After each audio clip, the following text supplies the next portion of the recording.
The ultimate thing that can change your business is a change in your psychology and emotion. You're going to get out of this what you put into it. If you're willing to say, I'm going all in because I'm going to get these skills, the results will be magnificent. Problems are a sign of life. When a problem shows up, it disrupts us out of our normal pattern. It calls us to go on a journey. Our goal here is not to not have problems. In fact, the biggest problem people have is they think they're not supposed to have any. All problems provide some form of gift. It's our job to find the gift. It is a call to wake you up to grow, to go on the journey, to do what's uncomfortable, to learn some new things, meet a new mentor, find some new allies, fight the good fight, slay the dragon you're afraid of, and go to the next level of your life and be your true self. You have to learn there's two worlds to conquer, that one out there and this one inside. Problems disappear when suddenly we become more than the problem. The way you get out of suffering is you trade your expectations for appreciation, and your whole life will change in that moment.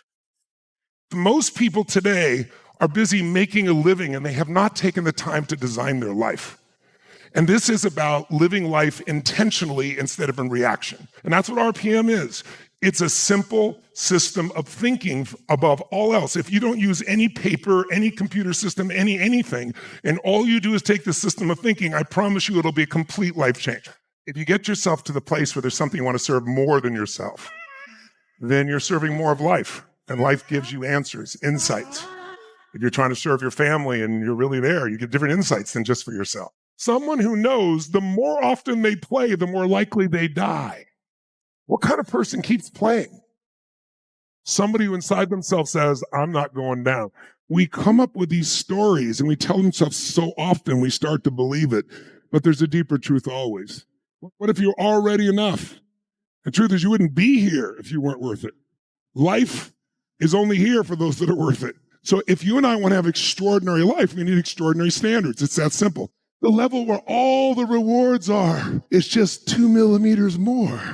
And it's called outstanding, ladies and gentlemen. It's a standard in your heart where you won't settle for anything less. Outstanding is there's nothing left in you and you still find more. And you do it over and over again until one day you discover you are that more. And everything in your life changes forever. Anticipation is the ultimate power. Losers react. Leaders anticipate.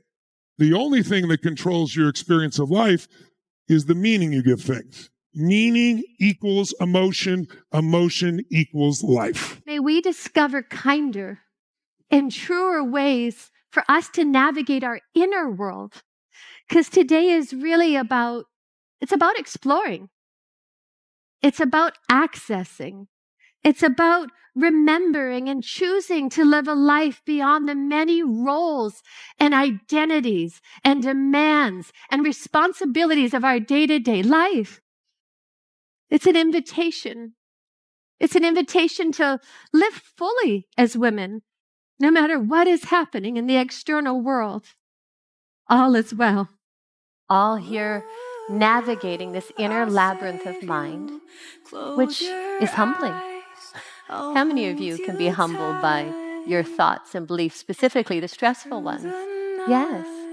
And so how extraordinary that we come together to be able to learn and connect to ways, collectively and individually, so that we can navigate this one precious life. We have a belief and a story that we're not loved. We miss the blessedness. Love is, I'm blessed with this gift called life. And I get to extend that and bless life around me and fall in love. Amazing souls, all of you. It's love reflecting love. And that changes us as we offer that rather than expect it. It's not about being loving every moment. It's about actually being authentic. You'll have challenges, but it's going to be immeasurably beautiful, much more beautiful than sitting on the sideline. And you can't anyway, because life is moving. Life is a river. We are not here just manage our circumstances. We were built as creators. We can create life on our terms, and that's what destiny is. Who are you going to become? What are you here to give? How are you here to live? What are you going to experience while you're here? Because destiny is not just some little goal. It's what do you want your life to be about? Who are you here to become? What are you here to give? Problems are not permanent. Only your soul is permanent. You make no progress focused on what you don't want. Clarity is power. If you know what you really want, why you want it, that's different than the earlier conversation where she's telling me what she didn't want. So you have to start with what do I really want? And most importantly, the fuel is why you want it. And you have to have strong enough reasons to actually follow through when it gets uncomfortable, because it's going to get uncomfortable. And that's the first step. If you said, I want something and you can't tell me what you want, that's where we need to start. The second one is you got to find and face the truth. Because the truth will set you free. What does that mean? You got to be clear and honest about where you really are compared to where you want to be. How many of you have some areas of your life where you are not where you want to be? How many some areas where you're actually doing great? You're proud of where you are in that area of your life. The only way you improve once you know what you want, why you want it, is to tell yourself the truth about why you're there. In other words, describe the gap with clarity. Then what's the third step? You're going to dissolve and create a map. A map is a massive action plan. And you don't wait till you know the perfect thing to do. You just simply sit down and say, okay, what's worth trying?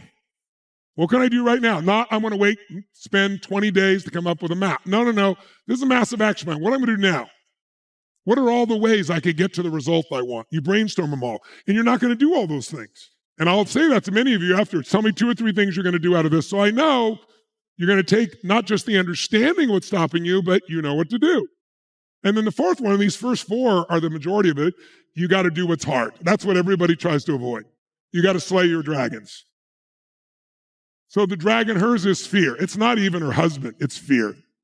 Her dragon is she wants all of her love to come from her daughter because it's safe love.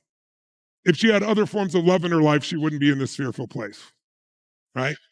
And when you slay the dragon, you will transform. And the dragon is almost always an emotion or a limiting belief. Now, all you did, you go to step 5. You want to keep the momentum? You need a daily practice so that now there's something you do every day that keeps you moving forward. Some kind of daily practice that'll guarantee progress. Progress will lead to what you want. And then 6, once you do that, you just need to keep raising the standard a little bit. You get a little better, demand a little more. And by the way, you can only do that if you measure things. If you're in business, if you don't measure it, you're not managing it. If I only measure once a month, I'm going to do 12 times better. I got 12 times to improve it instead of 1. You might have bad months, but you're not going to have a bad year. If I measure it weekly, you're not going to have a bad month. If I measure it daily, you won't have any bad weeks. Some things, when I first take over a company, I'll measure them 3 times a day. And where focus goes, energy what? Flows. And then the 7th step, you're there. The 7th step in all this is really simple. You're on your path. Flip it up there for everybody. But now what you're going to do is you want to celebrate it, right? Life's a gift, so you want to celebrate and you want to appreciate where you are. Because otherwise you're always trying to do something. It's good to stop and celebrate because the brain goes, it was worth it. And if it's worth it and I'm celebrated and I build on success, guess what the end of the step is? You're going to pick what's the next level. You'll start this again. What do I want now? Our energy is everything. But here's the challenge, and I'm sure you've experienced this. How many of you have days when you wake up in the morning and your brain says, let's go get him, and your body says, I can't get out of bed? Or how many of you have days when you wake up in the morning and you think to yourself, I don't want to talk to people today? But if you don't talk to people, your business doesn't grow, your career doesn't go anywhere, your family doesn't go anywhere, you don't go anywhere. And if you think it, oh, how are you doing? I'm good. Aren't you good? Yes, we're good. We all know fake, right? There's so much fake in our society. I mean, even reality television is fake. So people are starving for something real, right? So what do you do if you're exhausted and you know you need the energy? Well, the answer to that question is based on where do you think energy comes from? So it's also, though, not only the mind, it's a habit. And that's the problem with COVID. We have habits we don't even realize we have. So I want you to know how you can snap into this place when you need to, even if you're exhausted. And the way to do that is the way you move. Movement creates emotional change. Movement produces energy. In fact, you know a child, because when they walk ever see a kid do this? They walk into the living room like this, and then they go, whoa! And they walk out like nothing happened. And you know someone's old because they barely move. No movement is also called death, right? So we want to move, which includes our voice and our face. The way we use our face changes our energy. Our voice does it, but our voice is movement also. If you laugh and enjoy laughing, it's because it creates internal movements that you don't normally make. So singing is the same thing. People love to sing. It's creating that movement. You don't have to let anybody see it. But once you open your brain, once your energy's flowing, it feels so much better. Take all of that into your heart and soul, in you, as you. It's the real you. Free of the bullshit, free of the limiting stories, free of the past. Back to the deeper truth of who you are as a soul, as a spirit. You don't have to be the manager of your circumstances. You can now again be the creator of your life.